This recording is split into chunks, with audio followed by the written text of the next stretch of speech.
ঠিক এই মুহূর্তে এখন যে ভিডিওটা দেখছেন সেই ভিডিওটা একটা দলকে নিয়ে, যে দলের নাম আমরা দিয়েছি মায়ের দোয়া ক্রিকেট টিম, অথবা যদি বলি টিকটক বাহিনী, অথবা যদি বলি টিকটক টাইগার্স। দর্শক, সেই টাইগার্স যাদের নাম বাংলাদেশ ক্রিকেট টিম। এই যে জার্সিটা পরে আছি, এই জার্সিটা বাংলাদেশ ক্রিকেট দলের জার্সি। যারা এই জার্সি পরে আগামী ভোর 6:30টায় গ্র্যান্ড প্রাইরি স্টেডিয়ামে ডালাসে খেলতে নামবে। কোন দলের বিপক্ষে? শ্রীলঙ্কার বিপক্ষে। আসলে আমরা তো বাংলাদেশি, আমাদের এই যে ওয়ার্ল্ড কাপ 2024 চলছে, বা সমগ্র ওয়ার্ল্ড কাপের কথাই বলি, ক্রিকেটে 50 ওভারের ওয়ার্ল্ড কাপ, 20 ওভারের ওয়ার্ল্ড কাপ, টেস্টে যেটা চলছে টেস্ট চ্যাম্পিয়নশিপ, সব ক্ষেত্রেই কিন্তু আমাদেরকে প্রতিনিধিত্ব করতে যায় এরা।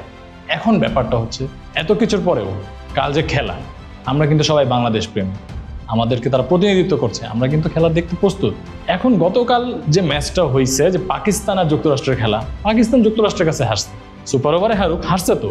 এখন একইভাবে যদি বলি যে বাংলাদেশে তো ভাই যুক্তরাষ্ট্রের কাছে 2-1 ব্যবধানে সিরিজ হারছে, তাহলে বাংলাদেশের খেলা যুক্তরাষ্ট্রের কাছে যদি সিরিজ হারে, তাহলে আমরা এই খেলাটা কি জন্য দেখবো? আমাদের বিশ্বকাপে আসলে অস্তিত্বটা কোথায়? অস্তিত্ব হচ্ছে এটা বিশ্বকাপ ভাই, এটা যে কোনো কিছু এখানে হইতে পারে। পাকিস্তান যদি যুক্তরাষ্ট্রের কাছে হারতে পারে, বাংলাদেশ আসতে পারে, বাংলাদেশের তো খুব একটা দোষ এখন আপনি দিতে পারবেন না। পাকিস্তান যারা কাপ নেওয়ার টেন্ডেন্সি, আপনি তো বলবেন যে বাংলাদেশকে আমরা কাপও নেওয়াইতে চাই না ভাই, সেকেন্ড রাউন্ডে গেলে আমরা খুশি। সেখানে পাকিস্তান যারা বইলে আসছে যে এবার আমরা কাপ নিতে চাই, বা প্রতিবারই বলে, তারা প্রথম ম্যাচে যুক্তরাষ্ট্রের কাছে যখন হারে, ওই বোলিং লাইন আপনি যখন হারে আসলে, তখন তো আপনার বলাই যায় যে হ্যাঁ ভাই, বাংলাদেশ আমরা যারা সেকেন্ড রাউন্ডে যাইতে চাই, এবং চান্সও আছে যাওয়ার, যদিও ফর্ম বিবেচনা করলে চান্স নাই, এটা সবাই জানি আমরা, কিন্তু তারপরেও তো স্ট্র্যাটেজিক্যালি যদি দেখি যে না, সুযোগ কিন্তু আছে, তো তখন মনটা চায় যে একটু খেলা দেখি, একটু টিভির সামনে বসি, একটু খেলাটা দেখি। যদি কোনো একটা সুযোগ তৈরি হয়ে যায়, যদি এমন হয় যে 2টা ম্যাচ জিতলো বা 3টা ম্যাচে জিতলো সামহাউ, এবং আমরা সেকেন্ড রাউন্ডে, আসলে বিশ্বকাপ তো অনিশ্চয়তারই খেলা। বিশ্বকাপে কিন্তু এই সুযোগটার জন্যই বিশ্বকাপ, এটা যে ছোট দলগুলি বড় দলকে হারানোর একটা সুযোগ পাবে। এখন হারবে কি জিতবে, এটা বড় দল যেমন খেলবে সেটা ফলাফল সেমন হবে, কিন্তু চেষ্টা তো থাকবে। তাই ভাই, যেটাই বলি যে রাগ অভিমান যাই আপনি করতেছেন, আপনারটা জায়েজ আছে, ঠিক জায়গা থেকে জায়েজ আছে, আপনি আপনার জায়গায় ঠিক আছেন, যে ভাই এই দলের খেলা দেখে আসলে খুব বেশি আপনার চাওয়ারও কিছু নাই, পাওয়ারও কিছু নাই। তারপরেও তো প্রতিনিধিত্ব করতেছে আমাদের, যে বিশ্বকাপে 20টা দল খেলতেছে, সেখানে বাংলাদেশ খেলতেছে। বাংলাদেশের যে বন্ধু প্রতিপক্ষ, আমি যেটা বলবো যে জিম্বাবুয়ে, তারা কিন্তু এই বিশ্বকাপে নাই। এমনও তো হতে পারতো যে ফর্ম যাচ্ছে বাংলাদেশের, সেই ফর্ম বিবেচনায় যে আপনি সামনের বিশ্বকাপে বাংলাদেশ নাই, তখন কিন্তু আপনি চাইলেও খেলাটা দেখতে পারবেন। ফুটবল বিশ্বকাপে কি আপনি চাইলেই বাংলাদেশের খেলা দেখতে পারবেন? এটা কি সম্ভব? সম্ভব না।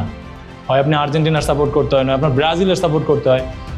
অনেক আছে যে আপনি স্পেনের সাপোর্ট করতেছেন, আপনি জার্মানি সাপোর্ট করতেছেন, any team you can support. সেটা নিয়ে আমার প্রশ্ন না। আমার কথা হচ্ছে যে যখন আপনার দেশ প্রতিনিধিত্ব করবে না একটা ওয়ার্ল্ড কাপে, সেটা ফুটবল হোক ক্রিকেট হোক, তখন তো আপনি ইচ্ছা করলে তাদের সাপোর্ট করতে পারবেন না। তখন আপনার আরেকটা দলকেই ভালো লাগবে, আরেকটা দলের খেলা দেখার জন্যই আপনার বসে থাকতে হবে। বাংলাদেশ ক্রিকেটের যখন এরকম পরিস্থিতি, সেই মুহূর্তে বলতে হচ্ছে যে ভাই, এই টিকটক বাহিনী, এই টিকটক টাইগার্স, বা সাকিব আল হাসান যেমন বললেন যে ভাই আমরা তো এখন মায়ের দোয়া ক্রিকেট টিম, এখন তিনি রাগেও বলতে পারেন, তিনি ঠাট্টা করেও বলতে পারেন, তিনি সিরিয়াসলি বলতে পারেন। আমি সেইখানটায় যাবো না, আমি যাবো যে হ্যাঁ ভাই, তারা মায়ের দোয়া ক্রিকেট টিমই, কিন্তু তারপরেও স্ট্যাটিস্টিক্যালি যদি বলতে যাই, তাহলে জেতার চান্স, ফর্মহীনতা সব মিলে খুব কম। তারপরেও ক্রিকেট তো অনিশ্চয়তার খেলা, হতেও পারে যদি এরকম হয় যে সকালবেলা আমরা ঘুম থেকে উঠছি এবং আমাদেরকে একটা সুন্দর সকাল উপহার দিল বাংলাদেশ ক্রিকেট টিম, এটা কিন্তু অসম্ভব না। আর যেখানে সবাই নাম দিয়েছেন যে নাগিন ডার্বি, সেই শ্রীলঙ্কা, বা আমি যদি এখন নতুন নামে বলি টাইম আউট ক্ল্যাশ, সেখানে কিন্তু শ্রীলঙ্কার সাথে যে বাংলাদেশের খেলা, বরাবরই যে একটা ক্রস কানেকশন থাকে, আমি বলবো সেই ক্রস কানেকশন কেউ কিন্তু কাউকে ছেড়ে দিবে না। শ্রীলঙ্কারও জেতার প্রয়োজন, বাংলাদেশও ফর্মে ফিরতে মরিয়া। এখন কোনটা হবে সেটা দেখার জন্য কিন্তু আমাদেরকে ধৈর্য ধরতে হবে। তা আমি চাই, আমি যেমন বাংলাদেশকে সাপোর্ট করতেছি, দর্শকরা যেমন মাঠে গিয়ে সাপোর্ট করবে, আমরা সবাই টিভির সামনে বসবো, খেলা দেখবো। আর ওই যে মায়ের দোয়া ক্রিকেট টিম, তারা যেমন দোয়া চায় যে আমাদের জন্য দোয়া করবেন, সেখান থেকে নাম এসেছে মায়ের দোয়া ক্রিকেট টিম।